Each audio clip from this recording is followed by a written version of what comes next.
Barry, European targets to 2020 and to 2030, are they enough? And are we complying with these anyway? Well, the European targets are certainly not enough, and we know they're not enough. Europe went into these negotiations and the previous Copenhagen negotiations acknowledging that they would increase their effort if other countries stepped up.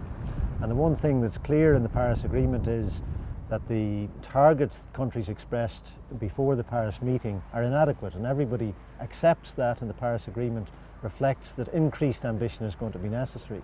So now we have to see, is Europe going to do that? Is it actually going to increase its ambition? But that depends on the member states. It's not some nameless, faceless bureaucrat in Brussels. It's the member states are lobbying in Europe and saying what they want to happen. So it's up to countries like Ireland to make the argument in Europe now for the targets that we've already set for 2020, for 2030, for 2050, to actually increase them to the point where they would be have a realistic chance of meeting this aspiration that we've all said of well below 2 degrees or 1.5 degrees. That's not yet the case. Barry, I meet a lot of people around the country, ordinary citizens, small farmers, that are struggling, you know, and they don't have the money to kind of deal with a lot of the things that we're talking about. How do we make this acceptable to ordinary people so that they can understand that this is something that they have to engage with? I think that's a very good point, Duncan. This transition is going to be very disruptive. It's going to be very difficult for different people, and we have to make sure that it's a managed transition, and we've put in the right supports and incentives for people to deal with it. So, for example, people who can't afford the sort of retrofit of insulation, that there are support systems for that, so that the fuel support allowance that we currently have transitions to an energy support allowance that supports people who are at that difficult end in making this transition in a acceptable way. But this is the point, that we need this managed transition rather than a chaotic transition or a reactive transition, and that will only happen if people demand it from their politicians. Again, they need to make this point that they want to engage, but they need the support and the structures to make that possible. If we continue as we're going and we don't take the actions you're talking about, what's the world going to look like by the end of the century? Okay, Duncan, well, that's of course the biggest single factor in what the world looks like by the end of this century is what we do. Okay, so there's a huge range of possible outcomes. But we know we're already experiencing climate change around the world. We're already experiencing it in Ireland.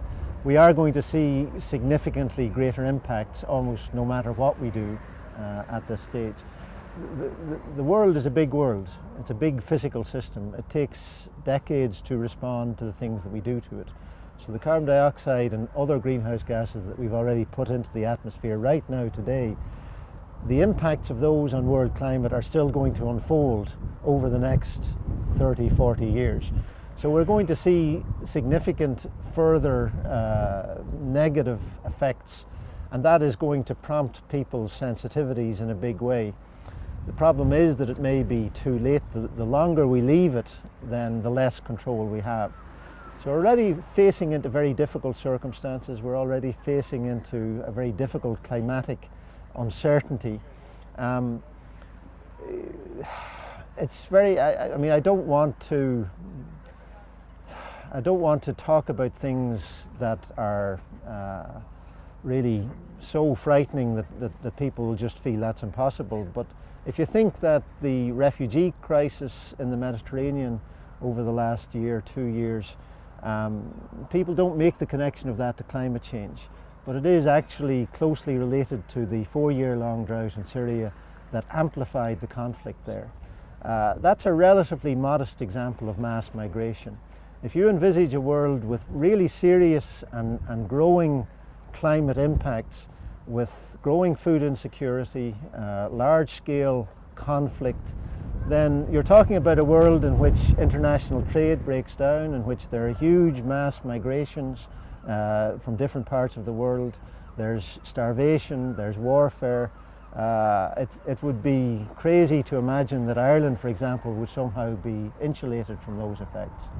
And of course there would be direct climatic effects here in Ireland as well.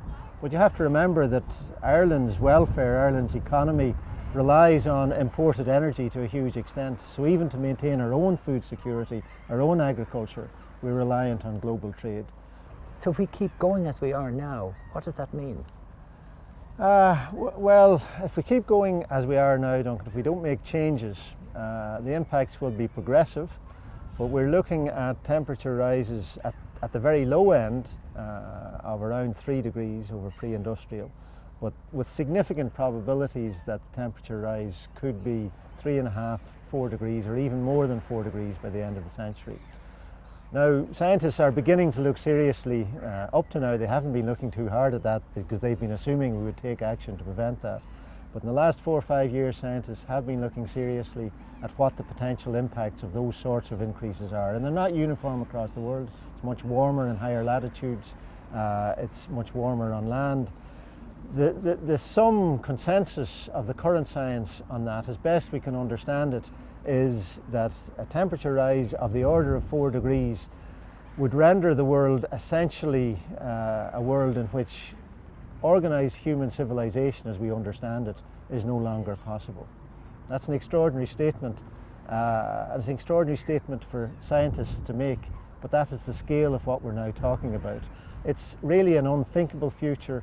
It's a future, we're now poised between what we think is impossible, reducing our emissions, but what is genuinely unthinkable, and we have to find a way to make the impossible possible.